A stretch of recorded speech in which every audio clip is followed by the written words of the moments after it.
ঠাম্মি আর তেজের মায়ের থেকে কি কথা জানতে পারবে সুধা, তা জানতে ভিডিওটি পুরো দেখার অনুরোধ রইল। তো বন্ধুরা, সৌবিবাহ ধারাবাহিকের আগামী পর্বে দেখা যাবে যে ঠাম্মি ঝিনুককে বলে যে তিনি তাদের বিয়েটা মেনে নিয়েছে মন থেকে, কিন্তু এই কথা শুনে ঝিনুক তেমন খুশি হয়নি এবং মনে মনে ভাবতে থাকে যে যেদিন তাদের বিয়ের আসল সত্যি কথাটা জানতে পারবে বাড়ির সবাই, সেই দিন ঠিক কি হবে। ঝিনুককে এমন ভাবতে দেখে সুধা তাকে আড়ালে নিয়ে গিয়ে জিজ্ঞেস করে যে সে খুশি না কেন, কিন্তু ঝিনুক তো উত্তর দেয় যে সে অনেক খুশি রয়েছে।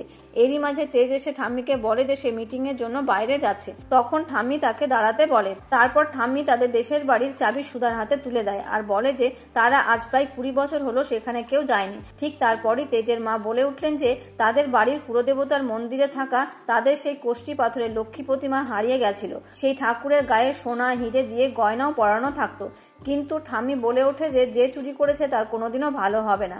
অন্যদিকে সার্থকের মা মনে মনে বলে যে মূর্তিটা সেই চুরি করেছে, কিন্তু আজ অবধি সেইটা সে হাতে পায়নি, কারণ সেই মূর্তিকে সে সেই দেশের বাড়ির স্টোর রুমে এখনো পর্যন্ত রেখে দিয়েছে।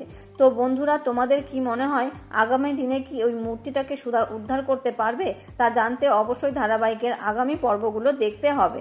ধন্যবাদ।